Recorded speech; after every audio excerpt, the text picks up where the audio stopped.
Hello lovely people, this is Sian from Urban Stitches. This is just a very quick how-to on how to work out how much floss you need for stitching. General rule of thumb is from fingertips to elbow.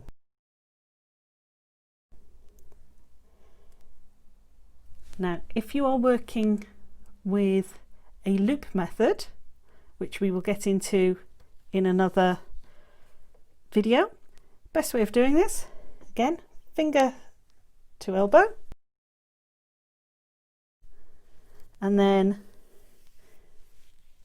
finger to elbow again,